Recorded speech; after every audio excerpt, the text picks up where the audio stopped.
Ka'bah. Sampai sekarang ya harus Ka'bah. Dulu iddah ketika orang ditinggal mati suaminya pernah iddah itu 1 tahun. Wasiyatan li azwajihim mata'an ilal hauli ghaira ikhraj. Berarti pernah iddah berapa? Setelah itu dinasah ya tarabbas nabi anfusihinna arba'ata asyuri wa asyra. Jadi 4 bulan 10 hari. Itu nasah mansukh karena enggak bisa dianalisis secara apa? Sosial. Ini kalau baca ya, yang bisa dianalisis secara sosial. As-salisu ma umira bihi li sababin summa yazulu sababu. Kal amri khinad du'fi atau khinad du'fi wal qillati bisabri was-safhi. Summa nusikha bi ijabil kital. Wa hadza fil haqiqati laisa naskhon. Apa laisa naskhon? Karena bisa dianalisis asal usulnya. Nah ini biar difotoin apa ini? Mulai ini ma umira li sababin ini. Foto dulu nanti biar ada yang tanya. Nah sehingga kiai-kiai Jawa ketika meskipun ngaji Jalalain, ngaji kitab Jalalain, tafsir Jalalain, kan sering ada ayat misalnya lakum dinukum waliyadin, kadang sebagian dikomentari mansukhun fi ayatis saf atau fi ayatil kital. Itu kiai Jawa tidak ada yang ikut meskipun mereka baca kitab karena ngerti konteksnya apa? Ya, misalnya kita dulu ketika Jepang datang ke sini itu memang jajah ya kita bilang ada revolusi jihad, misalnya resolusi jihad, ada resolusi jihad. Dulu Mbah Hashim, Mbah Ahmad Dahlan juga sepakat melawan penjajahan, apa ngelawan? Jadi ketika ke sini studi banding atau ke sini tukar ilmu ya nggak ada masalah kan? Bahkan di Quran sudah diumumkan wa in ahadum minal musyrikin astajaruka ya fa'ajirhu hatta yasma'a kalam Allah. Ya kalau ya kan ya tadi konteksnya beda. Ya konteksnya itu kemarin saya jagongan itu bersama sama Pak Alwi Shihab, adiknya Pak Kures, kan dulu pernah Menteri Luar Negeri. Kata beliau, sekarang Gus ngomong rekonsiliasi cek susahnya, alasannya ngenang masa dulu. Nah, masa dulu ya ada yang sekarang nggak mungkin. Dulu pernah kan ada istilah zaman dulu pernah sedikit konflik dengan Malaysia, Pak Karno bilang ganyang. Nah, masa sekarang kan ya jelas enggak itu. Jadi kan konteksnya beda. Dulu Mbak Hashim, Mbak Madalan bilang resolusi jihad. Ya sekarang kan enggak. Malah anak-anak ini nunggu ada beasiswa ke sana. Enggak belajar malah adalah ayat Amsterdam. Bal-balan. Apapun itu kan yang seperti itu kategorinya itu ma'uzila li sababin apa? Ma'uzila li sababin. Jadi hilangnya bukan karena hukum nasah mansukh tapi karena sebab yang berbeda. Saya tadi jagoan Warsoyo dulu itu orang kiai-kiai termasuk buyut-buyut itu ngaramkan orang pakai pantolan ya, pakai celana, pakai apa itu dasi. Karena itu londo itu. Mantas sababi komen bahwa minum ya pernah kan ada era gitu. Lah sekarang rektor Universitas Islam Indonesia pakai celana, pakai dasi. Londo itu kalau dulu. Sekarang enggak. Sekarang kalau pakai sarung malah dianggap wow, masalah itu. Kecil saya masih ingat orang pakai sarung itu gak dianggap sunat karena dulu katanya cerita dulu uang sing nganggo sarung kalau piok kalah terus kemulan turun yang rondan dari dulu pernah lo ya tak cerita kuno dulu tuh orang kalah main loh ini saksinya banyak ini kan dulu sarung pernah ya nasibnya gitu pernah ya sekarang saja sarung jadi simbol pakaian apa santri dulu gak ya masih ingat ya cerita itu upiok kemula, semain kalah, kemulan tidur dia mah. Cakro. Ya terus jangan bilang, oh ini sarung simbol orang kalah apa? Main kalah judi gitu. Jangan, sekarang konteksnya beda. Nah itu nggak perlu kamu analisis pakai nasah. Maksudnya kalau suatu saat Anda baca ayat yang konteks maknanya kok beda sama sekali, nggak langsung boleh dianalisis itu nasah mansukh. Bisa aja konteksnya beda. Ya kira-kira gitu harusnya. Jadi di sini redaksinya ma'umira bihi li sababin summa yazulus sabab. Saya contohkan tapi Pak Fajar enggak usah tersinggung. Misalnya kenapa sih Nabi itu banyak yang poligami? Orang di nikah Nabi itu bangga. Mertuanya ya bangga, iparnya ya bangga. Umatnya ya bangga. Saya tak tahu yang kamu nikah itu bangga apa enggak poligami. Sehingga dulu namanya Juwairiyah itu dulu ketangkep ketika perang. Oh itu orang Bani Mustalik itu bencinya sak pole sama Nabi. Kelompoknya Nabi juga benci sama Bani Mustalik. Setelah Juwairiyah itu dinekah Nabi, semua tawanan sahabat yang di Bani Mustalik dilepas. Azharu Rasulillah, ini keluarga besan. Yang sahabat juga ngelepas Bani Mustalik karena keluarga Bunyainah cara sekarang itu keluarga besar. Nah, maksud saya cerita saja, ada usaha itu, gak usah cerita saja. Cerita aja cerita, maksudnya cerita. Kalau kamu poligami itu kira-kira istri kamu, mertua kamu, ipar kamu bangga apa? Nek. Maksud saya bukan masalah boleh tidaknya, kalau bolehnya boleh, lelaki itu boleh nikah berapa? 4. Loh, bukan berarti. Enggak, maksudnya kalau kamu merasa sunat-sunat banget itu perlu dipertanyakan di bolehnya boleh, tapi kalau merasa apa? Sunah-sunah banget itu konteksnya itu dong ya. Sudah usah diterusin, itu banyak enggak siap. Inginnya yang di belakang itu kalau boleh boleh aja, Gus, enggak usah catatan-catatan ya gitu. Ya sudah, pokoknya ini ngaji rileks ya. Sekarang ini masih ada waktu 30 menit. Sekarang tentang mukjizat, karena ini yang paling panjang itu tentang apa? Mukjizat. Saya sengaja saya letakkan di akhir. Saya baca takbir orisinilnya dari hadis Rasulullah SAW di Shahihul Bukhari. Saya ulang lagi, di kitab Shahihul Bukhari. Nah, di kitab Shahihul Bukhari nomor hadisnya itu 4981. Kamu sudah hafal berapa? Ya, nomor hadis berapa? 4981. Di antara kebanggaan Rasulullah SAW itu beliau ngendikan, tidak ada nabi kecuali dikasih ayat atau mukjizat yang spektakuler. Kayak Nabi Musa kan bisa kayak simsalabim, mukul belah laut terus kering. Nabi Soleh juga batu besar ngeluarin onta. Ngeluarin onta, keren. Onta kok keluar dari batu besar. Ajaib lah. Nabi-nabi dulu itu aja. Tapi yang agak-agak, kalau boleh dibahasakan, agak-agak gak rasional itu satu, Pak Rasul. Saya punya kitab namanya Al-Khusurul Hamidiyah. Itu pinternya bukan main yang ngarang. Saya gak pernah jadi rektor, Pak. Tenang saja. Gak, tetap keren jenengan karena pernah jadi rektor. Itu mau pinter toh gak jadi rektor. Dia bilang gini, mukjizat itu dari kata ajaza yu'jizu i'jazan, ya kan? Ajaza yu'jizu i'jazan. Sesuatu yang bikin musuh itu enggak berdaya. Berarti fahuwa mu'jizun, fahuwa mu'jizun. Berhubung wakilnya perempuan karena ayat itu kan mu'annas. Akhirnya mukjizatun. Ini masih punya sisa-sisa, dulu ngaji lama ini di Kudus. Enggak tahu jadi begini. Dulu lama ngaji di sini. Ya, berarti mukjizat apa? Sesuatu yang bikin musuh itu enggak berdaya. Nah sekarang kata kitab yang saya baca tadi, ketika tidak mampu, ya Fir'aun dan kawan-kawan mampu enggak punya tongkat untuk membelah laut? Enggak mampu kan? Umatnya Nabi Soleh mampu enggak ngeluarin unta dari batu besar? Enggak mampu. Nah kalau sekedar enggak mampu, siapapun enggak mampu bikin burung, juga enggak bisa bikin lautan. Kenapa enggak bisa bikin lautan enggak dianggap mukjizat? Ketika Allah bikin laut ya mukjizat, bikin burung ya. Mereka enggak bisa loh bikin orang kayak kamu gini kan enggak bisa. Nah, umatnya Nabi Pak Arso itu dilatih. Yang namanya mukjizat tuh ayat apa saja. Terciptanya langit dan bumi, gunung, Semeru sampai gunung Jogja, apa itu? Merapi. Semuanya itu mukjizat karena itu ayat Allah yang orang enggak akan bisa bikin. Sebab itu mukjizatul Rasulillah itu dianggap paling rasional karena tidak usah nunggu yang dasar-dasar yang. Jadi cara Nabi Muhammad kalau ketemu Nabi Musa gejolokannya kira-kira gini. Sa Musa mukjizat kok ngenteni ono ngono barang. Memangnya orang bisa bikin ayam, bikin pitik, bisa bikin nyamuk. Kan sama-sama berstatus mukjiz, sesuatu yang orang lain enggak bisa, makhluk tidak bisa.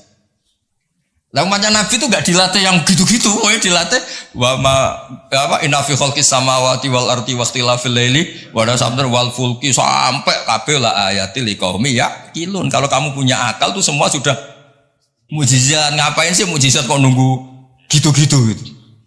Clear ya? Jadi makna mujizatnya tidak kena untuk umatnya Nabi Musa itu tidak kena. Untuk ngakui lemah saja kok nunggu pertunjukan. Bikin rambut aja kan ya tidak bisa. Untuk ngakui Allah dijaya saja kok nunggu pertunjukan. Harusnya keseharian kita juga sudah ada pertunjukan Allah yang menunjukkan kita ini tidak siapa. Makanya di kita disebut wa ma min dabatin fil ardi wala ta'iri yatiru bi janahihi illa umamun amsalukum. Inna fi khalqis samawati wal ardi satrusnya la ayatil liqaumi yaqilun. Enggak usah. Wa min ayatihil lailu wan naharu wasyamsu wal qamar. Semuanya itu sudah mukjizat, enggak usah nunggu. Nah, ini saya baca ya. Ngaji ini kondang. Saya baru ini ngaji seterhormat ini didampingi rektor sama sekretaris pembina badan wakaf. Kayaknya nanti kalau Mungkar Nakir ketemu saya, wah ini kayak hebat. Kenapa? Ngaji aja ditunggu rektor terus. Rektor. Tapi tadi pas beliau nunggu saya, Pak Arso makom saya sudah yang kelima tadi. Tidak boleh hadir selain Allah. Jadi ya sudah. Akhirnya saya bilang, ini Allah sendiri yang mendatangkan, ini Allah sendiri. Sudah agak penting semua. Kalau pakai makom kelima, saya tidak terima kasih. Karena menolak kehadiran selain Allah tadi. Makomnya sudah kulillah, jumadarhum fi khawdihim. Kalau kamu masih butuh Pak Rektor, nak menurut sampean diangkat jadi dosen. Pak Fajar juga sudah butuh, dulu dosen nggak tetap, gara-gara kroninan terus jadi dosen tetap. Nggak apa-apa, ini cerita guyon aja, tapi agak bener. Loh, kamu masih butuh kan? Kamu butuh kenal Rektor butuh nggak? Oh butuh sekali kan? Badan wakaf butuh sekali, nggak ngucur dananya bisa ditarik. Tadi Jogja sini bisa ditarik. Kalau makom saya tadi yang kelima tadi menolak hadirnya selain Allah. Itu makom musyahadah. Tapi saya tetap syariat. Matur. Saya baca ya. Kata Nabi, sabda Nabi, ma minal anbiya'i nabiyyun illa u'tiya minal ayat ma misuhu amana alil basar. Ini di hadis Bukhari. Ikutnya juz 4. Wa inna ma kana alladhi utitu wahyan awhahu wa ilayya fa arju an akuna aktsarahum tabi'an yaumal qiyamah. Semua nabi itu punya mukjizat yang dahsyat. Tapi itu tidak ada apa-apanya dengan mukjizat saya. Mukjizat saya itu Quran dan saya berharap dari mukjizat yang rasional ini kemudian pengikut saya yang terbesar. Nah, itu komentator sarahnya ini Fathul Bari dikarang oleh Ibnu Hajar al-Asqalani. Pengarangnya itu kelahiran Gaza. Gaza itu kelahiran Gaza. Ya, jadi Bukhari itu kitab Sahih Bukhari itu pengarang sarah paling terkenal itu Fathul Bari. Pernah dengar toh? Dengar toh ya? Nah, ya, itu tak bacakan. Komentarnya bagus di sini.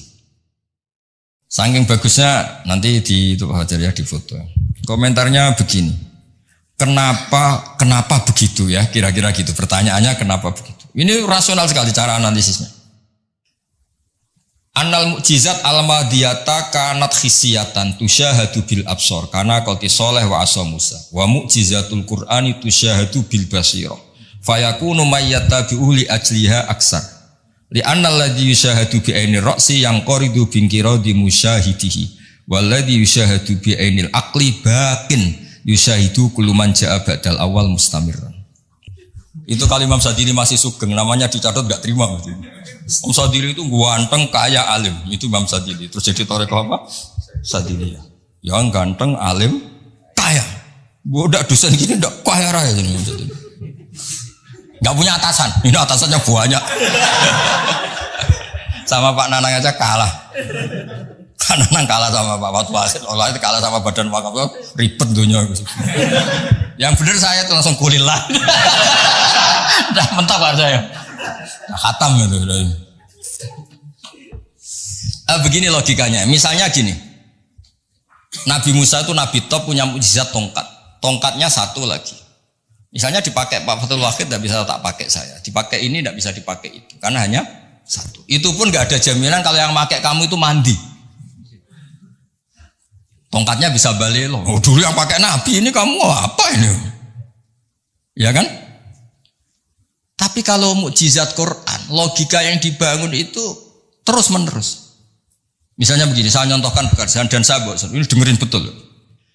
Allah itu ketika ngeritik sesuatu yang tidak nyata disebut batil. Batil itu beda dengan maksiat. Maksiat itu perilaku sosial yang salah. Tapi kalau batil itu sesuatu yang enggak nyata, apa? Misalnya gini, orang nyembah makhluk, nyembah Namrud atau Fir'aun. Mentuhankan Fir'aun itu sesuatu yang enggak nyata. Yang benar Fir'aun itu manusia bisa mati dan nyatanya mati. Berhala Lata Uzza itu patung. Patung itu Tuhan apa batu? Batu. Quran bilang gini. Qul ja'al haqqu wa ma yubdi'ul batilu wa ma yu'id.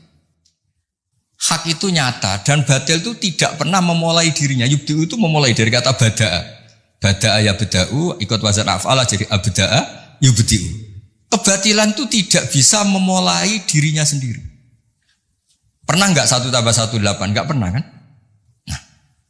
Sekarang begini, kemudian Islam yang datang dengan tauhid bahwa sesuatu dimulai dari angka 1. Terus misalnya dilawan, enggak lah. Yang pertama itu angka 2, yang pertama itu angka 3, yang pertama angka 4. Nyari pasarnya enggak bisa, pasar akal sehat enggak bisa. Sesuatu kok dimulai dari 4, dari 3, dari 2 itu nyarinya enggak ketemu apa? Karena barang batil atau tidak hak itu enggak pernah nyata. Makanya saya pernah ketika diminta Pak Arsoyo tausiah lah. Saya di Badan Wakaf saya pernah cerita Imam Amudi itu guru matematika. Ketika beliau meninggal, murid-muridnya janggal. Ini guru saya masuk surga enggak karena guru matematika. Kayak kamu janggal ini Pak Rektor ini masuk surga enggak karena penggawean itu jedasinan celananan. Tapi ternyata semua itu demi apa? Islam. Ternyata Imam Amudi pas di alam roh itu, kamu nggak harus percaya cerita ini, bisa aja kamu nggak percaya. Gak penting maknanya, gak penting ceritanya, gak penting. Tapi sama Allah sama siapa takfirnya? Ya Amudi istadilla bi wahdaniyati bi khadrati mal. Istadilla ala wahdaniyati bi khadrati malaikat. Karena malaikat itu udah komplain. Ternyata malaikat yang komplain kita itu banyak. Malaikat ini ada di beberapa hadis. Ya Allah, apa ada orang yang imannya itu ngalahkan kita? Jawabnya Allah, ada manusia. Allah udah bilang Ustadz, manusia mukmin ya, kamu termasuk. Kok bisa ya? Malaikat selalu tanya, kok bisa? Kalau kita iman kan langsung melihat surga, neraka, aras. Jadi kalau kartu iman kita pasti lebih valid karena menyaksikan langsung. Nah, manusia kan enggak. Di dunia kan macam-macam, ada dangdutan, ada macam-macam. Tapi ternyata imannya enggak tergoyahkan. Ternyata apa? Logika yang dibangun Imam Amudi itu, coba kamu terangkan kenapa manusia yang di dunia seiman itu kalau saya ini satu. Jawab Imam Amudi gampang. Beliau nulis. Angka setelah 2, 3 sampai 1 miliar 1 triliun. Nisbatu dzalika ilal wahid nisbatul far'i ilal asli. Angka itu 2, 1 miliar 1 triliun dibandingkan angka 1 semuanya tetap cabang. Yang pokok itu 1. Keyakinan itu kan gak terbantahkan oleh Anda dan gak bisa digoyang kan? Mbok kon urip melarat, baulet tetap nak tauhid itu harga mati. Ya enggak? Akhirnya malaikat manduk-manduk. Cara Jawa mandek man imannya manusia gak tergoyahkan karena logikanya pakem. Bahwa angka 2, 3 ila mala nihayatallah sampai tidak terbatas. Nisbatu dzalika ilal wahid nisbatul far'i ilal asl. Kemudian setelah itu Imam Amudi gambar Pak Arso. Gambar sekenanya aja bisa gambar gedung, gambar rumah, gambar mobil. Gambar apapun juga dimulai dari min nuqtah wahidah, dari satu titik. Gambar itu baik, besar, elek, apik tetap dimulai dari satu titik. Nah, makanya Quran dimulai dari bismillah sebagai isyarat semuanya dimulai dari nuqtatil wujud yaitu Allah Subhanahu wa ta'ala. Nah, mukjizat ini yang dimiliki umatnya Rasulullah sallallahu alaihi wasallam. Misalnya kita bela Nabi itu poligami atau orang-orang soleh poligami, belanya gampang karena pakai rasional. Ngerumat orang satu apa? Ngerumat perempuan satu hukumnya apa? Baik kan? Ngerumat yang baik loh, maksudnya bukan ngerumat tak. Ngerumat perempuan satu yang baik hukumnya apa? Baik. Kalau 2 lebih baik, logika loh, udah usah dipraktekkan. Ini kan cerita orang baik, bukan cerita kamu, bukan. Orang baik, ngerumat perempuan satu baik. Jadi apa? Baik. Ngerumat 2. Nah, sekarang tinggal waliannya. Kamu satu saja kamu terlantarkan. Lantarkan orang satu dosa, orang 2 lebih dosa. Itu kan. Jadi meskipun Anda tidak berani poligami, membela bahwa kenapa sih nabi-nabi dulu poligami, gampang logik. Ya gitu. Tapi harus kamu praktekkan. Kamu kan kamu gak orang baik gitu maksud saya. Tapi untuk membela secara rasional tuh gampang. Ya, orang baik ngerawat orang satu, baik ngerawat orang dua, dah ya.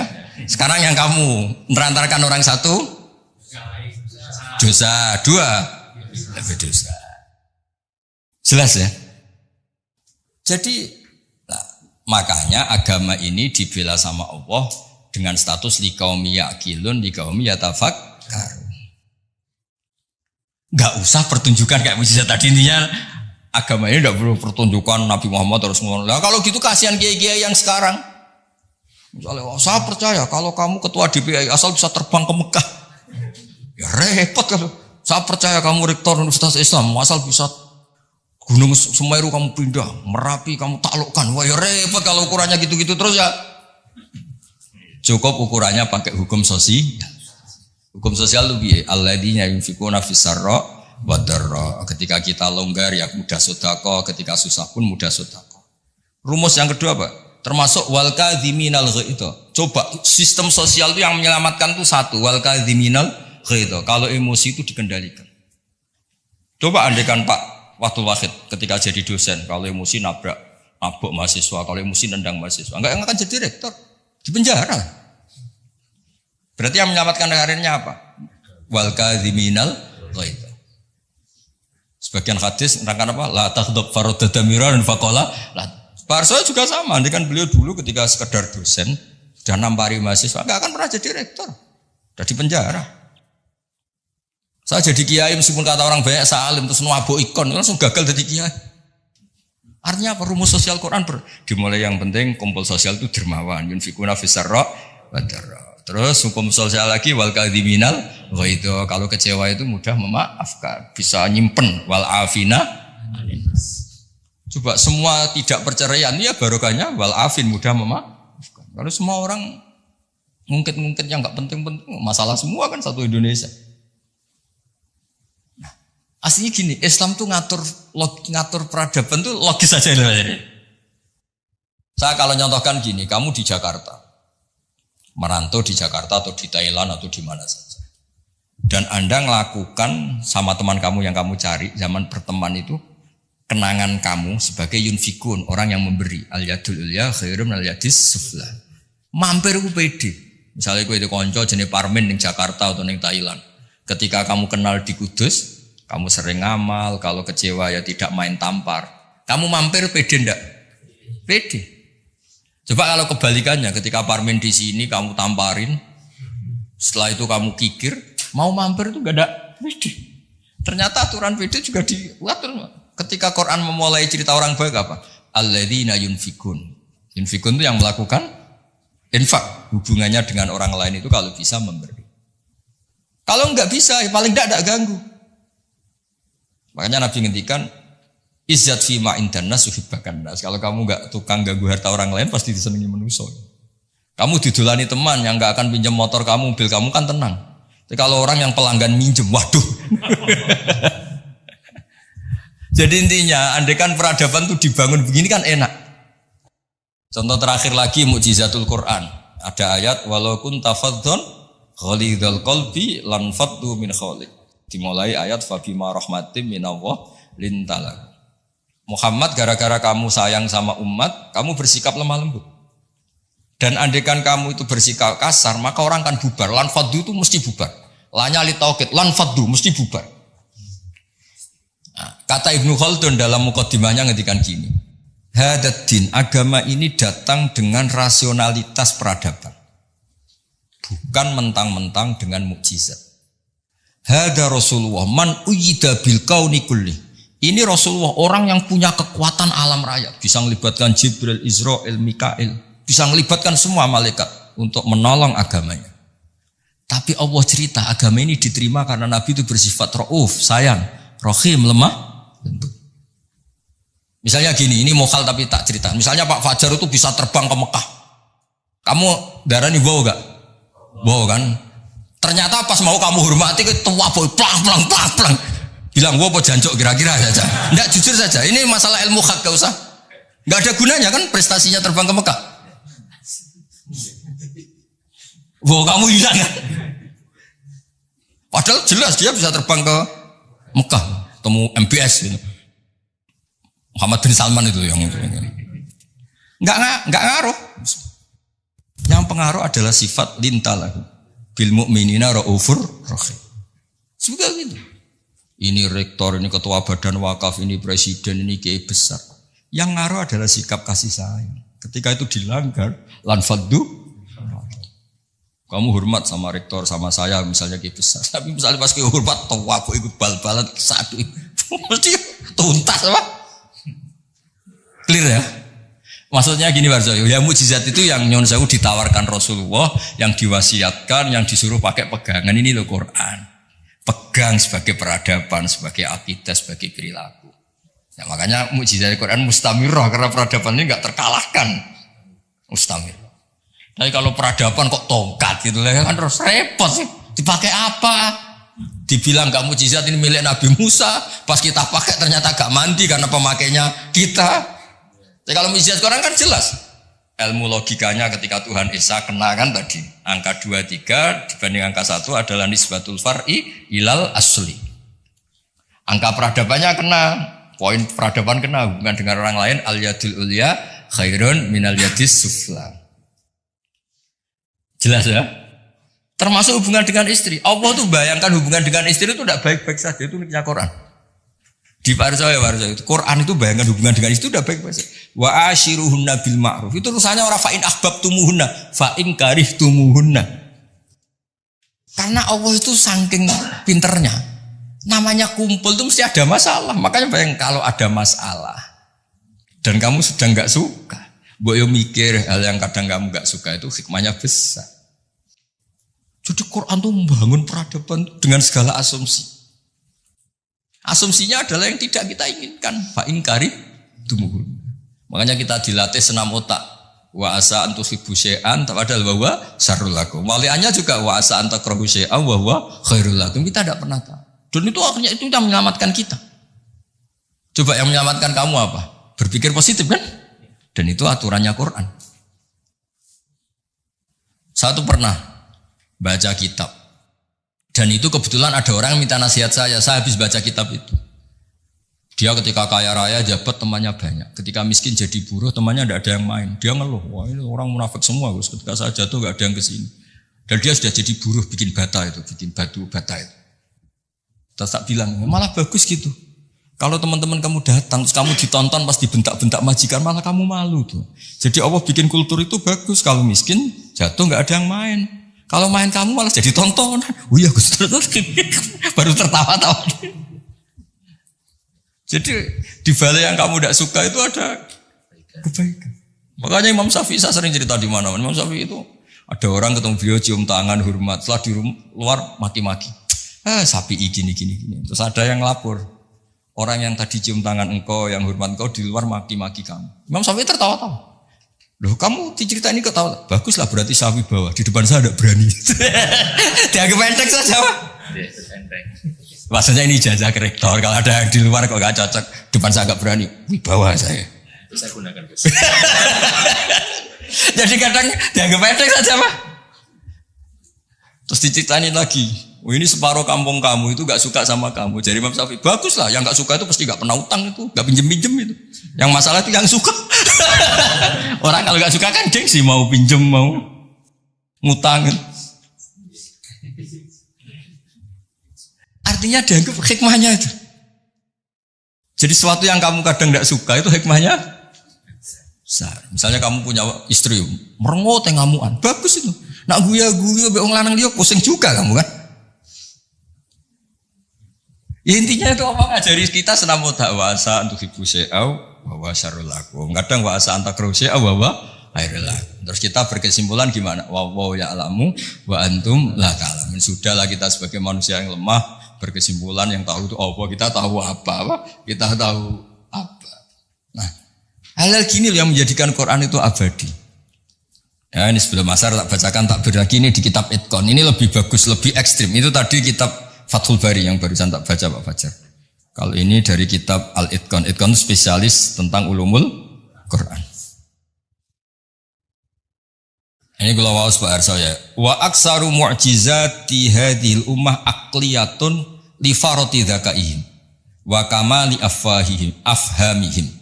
Wa li anna hadhihi syari'ata lamma kanat baqiyatan ala safahatid dahri ila yaumil qiyamah khussat bil mu'jizah al aqliyah al baqiyah. Jadi agama ini karena akan dipakai sampai kiamat, maka agama ini harus logis. Karena ini yang bisa menyelamatkan. Misalnya gini logis, ketika saya hubungan dengan Pak Fathul Wahid baik-baik saja, karena hubungannya saling manfaat. Dan Islam mengharamkan madharati ke orang lain, merusak orang lain, merusak sarana umum. Dan itu yang menyelamatkan peradaban adalah Allah gak suka perilaku apa? Merusak. Kita di mana-mana kan baik-baik saja kalau kita tidak merusak hanya orang lain. Terus Allah cerita lagi, wa yuhibbul muhsinin, misalnya inna wa yuhibbul muhsinin. Kita hidup di mana saja kalau kita ihsan pasti baik-baik saja. Gak usah pakai mukjizat tongkatnya Nabi Musa tuh, mentang mentung go tongkat ngalor ngidul, pakai akek Sulaiman misalnya, gak usah. Yang menyelamatkan kita itu peradaban yang dibangun Allah Subhanahu wa taala. Ya kalimat di kitab Itqan ini jelas khussat bil mu'jizah al aqliyah. Jadi kamu gak usah terbang ke langit untuk tahu kalau Allah itu Esa. Juga ada harus coba saya ceritain Pak Harso. Ini di sini ada kalimat itu betul-betul sadis, tapi sadis yang baik. Wa aksaru mu'jizati Bani Israel kanat khisiyatan li biladatihim wa qillati basaritihim. Dasar bodoh, mukjizat agak wow itu gak ngandel. Misalnya contoh barang gini. Andai kan Anda jadi Nabi Musa, Anda akan ya jadi rektor aja agak susah apalagi jadi Nabi Musa. Nabi Musa itu pernah debat Pak Arso sama Fir'aun. Pertama debat itu lucu, Nabi Musa kan disuruh Allah datang ke Fir'aun. Dia cerita, Fir'aun kamu harus nyembah Allah, Allah itu Rabbul Alamin. Kata Fir'aun, Tuhan kamu itu siapa kalau gitu? Ya Rabbul Alamin, Rabbus samawati wal ardi, yang nuhani langit dan bumi. Dari Fir'aun gini, terus manggil Haman, Haman itu ajudannya. Jangan dibahasakan arsiteknya, nanti tersinggung ini yang arsitek. Sebenarnya Haman itu kan arsitektur. Iya kan? Enggak usah. Jangan terus arsitektur berarti jabatannya apa? Jangan. Ya, ini arsitektur yang Islami. Kata Fir'aun. Ini contoh bahwa akal dengan dasar itu menang akal. Akal dengan dasar itu menang akal. Kata Fir'aun gini, saya jalan-jalan kemana-mana setahu saya yang dituhankan saya. Karena dia pakai contoh fisik. Fisyah itu fisik yang bisa diindra. Ma'alim tulakum min ilahin huiri. Saya jalan kemana-mana ternyata yang jadi Tuhan itu saya. Nah terus akhirnya Nabi Musa bilang, Tuhanku yang menguasai langit. Loh, Fir'aun malah kurang ajar lagi bar saya. Haman sini. Ibnili sorkhan ya Haman ibnili sorkhan la ali abluhul asbab as-samawati fa'attali'a ila ilahi Musa. Haman, saya bikinkan piramida yang tinggi, saya mau ngintip Tuhannya Musa. Padahal Nabi Musa tahu meskipun diintip juga gak kelihatan kan. Jadi Nabi Musa, saya saja gak pernah lihat apalagi kamu. Nah itu kan masalah kalau betul sudah bikin piramida. Gak tahu ini pas kuliah belajar apa lihat piramida gak tahu. Nah kan masalah itu. Gara-gara orang Bani Israel memaksakan semuanya itu hisyah. Ukurannya tanda itu apa? Hisyah, fisik gitu. Nah, ini hisyah. Ternyata apa Pak Arso? Yang bisa mengalahkan Fir'aun itu logika yang dibangun Nabi Musa. Makanya di alam roh itu Nabi Musa itu ditanya sama Allah. Musa, keinginan kamu yang belum kesampaian apa? Menjadi umatnya Rasulullah Muhammad. Kenapa? Karena itu rasional Pak. Tapi nggak kuliah di UI, andekan nyata, jadi nggak mau. Tetap aku yakin orang Bani Israel gengsinya tinggi, nggak mau tetap dia tetap jadi umatnya Nabi, tetap aja nggak mau kuliah kok. Masuk Nabi di direktori, nggak Nabi kan nggak mau. Yang bisa mengalahkan apa Pak Arso? Ini cerita nyata, pentingnya rasional. Dasar sama rasional itu menang. Kan pertama debat, Tuhan kamu itu siapa? Rabbus samawati wal ardi wa ma bainahuma in kuntum muqinin. Fir'aun masih belum kalah. Debatnya depan umum, ada ajudan-ajudannya ada. Jangan bilang ada pembantu rektor, jangan ada ajudan-ajudannya. Kalau ada pembantu rektor nanti rektornya berarti mewakili. Wah, bahaya itu kalau contoh itu. Nah, ternyata jurus yang menang itu jurus rasional. Nabi Musa bilang gini, Rabbukum wa rabbu abaikumul awwalin. Yang nuhani nenek moyang kamu. Wah, langsung kepikiran. Orang di sekelilingnya langsung yaktumu imanah, langsung menyembunyikan yang menuhani nenek moyang kamu. Wih, nak Fir'aun Tuhan, mbah-mbah pangerane sapa ya? Ini kan ada tanggal lahirnya, Tuhannya itu ada surat kelahirannya, ada tanggal. Iya. Aktenya ini gimana yang babanya tidak bertuhan kan? Itu menjadikan waqala rajulun mu'minun min ahli fir'auna yaktumu imana. Karena rasional itu bisa menjadikan orang sekeliling Fir'aun terus iman. Jan Fir'aun itu geblek tenan pancen. Wong karuan dekne lahir di bapak di mbak terus bapak itu pangerane. Leluhurnya Tuhannya siapa kalau Tuhannya dimulai dari dia? Akhirnya banyak yang diam-diam itu iman. Berarti apa?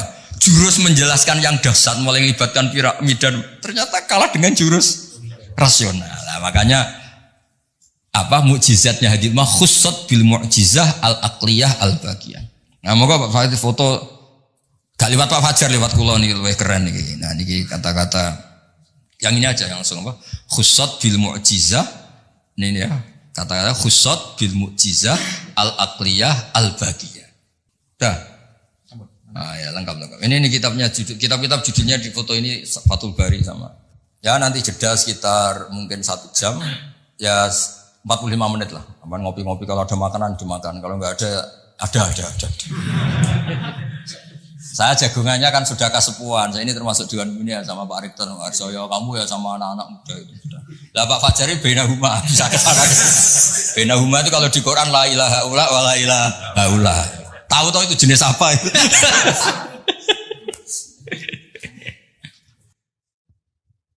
Ya jadi itu cerita mukjizat versi kitab Fathul Bari sama kitab Itqan. Ini versi kitab Ijazul Quran. Itu lebih dahsyat lagi cara nerangkan. Ini yang ngarang Abu Bakar Al-Baqilani. Ini mbah gurunya Imam Ghazali. Imam Ghazali itu punya guru namanya Imamul Haromen. Itu punya guru lagi namanya Abu Bakar Al-Baqilani. Itu beliau ngendikan begini Pak Arsoy. Muqaddimahnya gini. Innama yujibul ihtimama attama bi ma'rifati i'jazil Qur'an anna nubuwata nabiyina alaihi salam buniyat ala hadhil mu'jizah. Jadi kenabian Nabi Muhammad itu adalah dibangun atas mukjizat Quran. Karena Nabi nyuwun sewu kan enggak punya tongkat kayak Nabi Musa, juga enggak pernah mengeluarkan unta dari batu. Tapi ketika Nabi mendakwakan rasionalitas, misalnya rasional gimana? Ini alam tuh makhluk, di mana-mana makhluk itu ya ada kholiknya. Kholiknya ya pasti qadim. Masa kholik datang kemu? Masa Tuhan kok lahir di bumi kan ya udah lucu kan?